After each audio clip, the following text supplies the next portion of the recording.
اس آج کے جلسے کے اناؤنسر صاحب اور یہاں پر موجود علماء، دانشور اور تمام بزرگوں بھائیوں،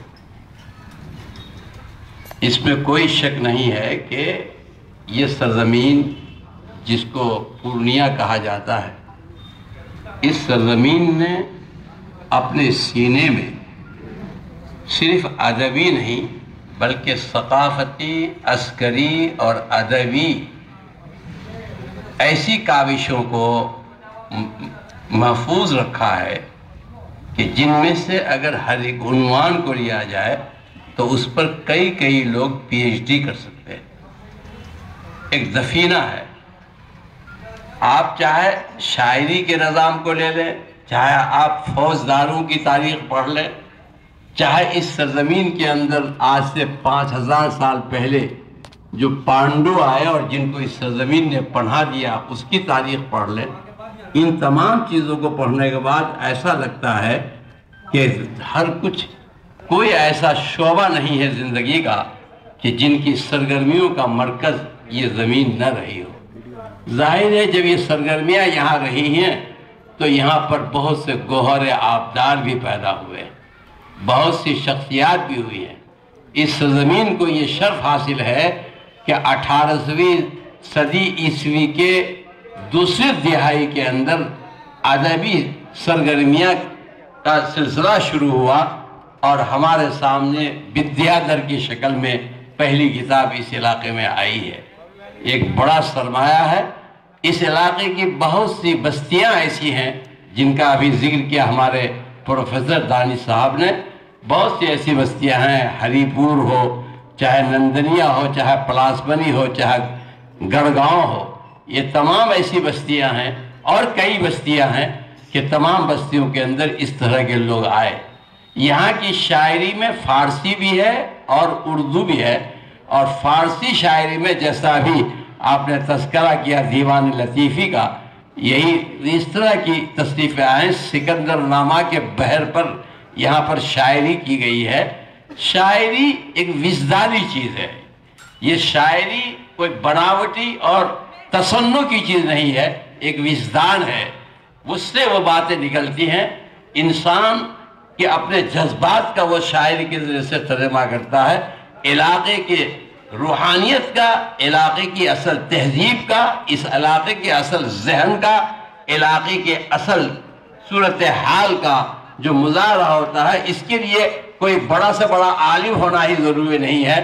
عربوں کی شاعری میں وہ حدی خاں ہمارے لیے دلیل ہے کہ جن کو پڑھنا بھی نہیں آتا تھا لیکن ایسی شاعری کرتے تھے کہ اگر مردہ کے سامنے ایک شعر پڑھ دیا جائے تو وہ کھڑا ہو جاتا تھا، زندہ ہو گیا۔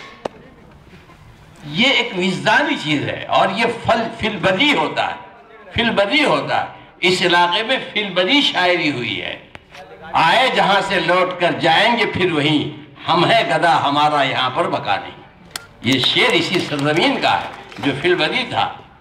یہ شعر فارسی کا کہ بئی راہ رفتم بئی آمدم نہ در کشت رفتم نہ دلبل خورم، یہ اسی سرزمین کا ہے۔ یہ چاہے فارسی شاعری لیں چاہے اردو شاعری لیں، یہ فی البدی اشعار ہے جس پر کوئی قید نہیں ہوتی ہے، کوئی پابندی نہیں ہوتی ہے۔ جب شاعری پر اور ادب پر پابندی لگائی جائے تو وہ ادب اپنی دم توڑ دیتا ہے۔ اس لیے ہمارے پاس بہت بڑا سرمایہ ہے، موقع نہیں ہے کہ اس وقت میں ان کی تفصیلات کی طرف جاؤں، لیکن مجھے امید کی کرن نظر آ رہی ہے۔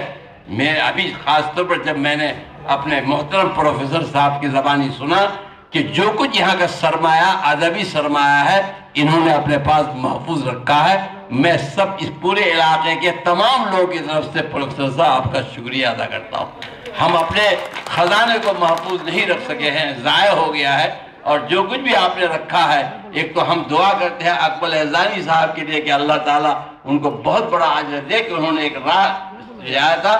میں بچہ تھا، چھوٹا تھا، اور کشن گنج کے اندر جب یہ مجلسیں ہوتی تھی ادبی، حکیم صاحب کے لکھنؤ والے، ان کے گھر پر سب ہوتا تھا اور یہ سب لوگ جمع ہوتے تھے تو ہم لوگ کچھ چیزیں سنتے تھے۔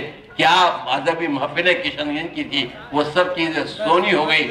آج روحانیت اور جو وجدانیت ہے وہ آہستہ آہستہ جا رہی ہے، مادیت کا غلبہ ہو رہا ہے، اور اس مادیت کے غلبے میں انسان اپنی حیثیت کو کھو رہا ہے۔ تو جو یہاں کی عسکری حیثیت ہے، جو ادبی حیثیت ہے، جو شعر و ادب کی حیثیت ہے، آج ان حیثیت کو اکتشاف کرنے کی ضرورت ہے۔ میں پروفیسر ڈاکٹر کلیم اللہ صاحب کا شکریہ ادا کرتا ہوں کہ آپ نے پی ایچ ڈی کیا ہمارے سلیمان صاحب سلیمان پر۔ ہمارے پاس ابھی وسائل نہیں ہے، لیکن ہم دو کام کر سکتے ہیں۔ ایک اکیڈمی بنا سکتے ہیں اس کام کے لیے کہ جنہوں نے بھی اس سرمایہ کو اپنے پاس محفوظ رکھا ہے، اس کے آج کے دور کے لحاظ سے تسہیل کر کے آہستہ آہستہ ہم پیش کر سکتے ہیں دنیا کے سامنے۔ دوسرا یہ ہے کہ جو طلبہ یہاں کے ہیں، ادب میں جن کو دلچسپی ہے، وہ پی ایچ ڈی کیا کریں۔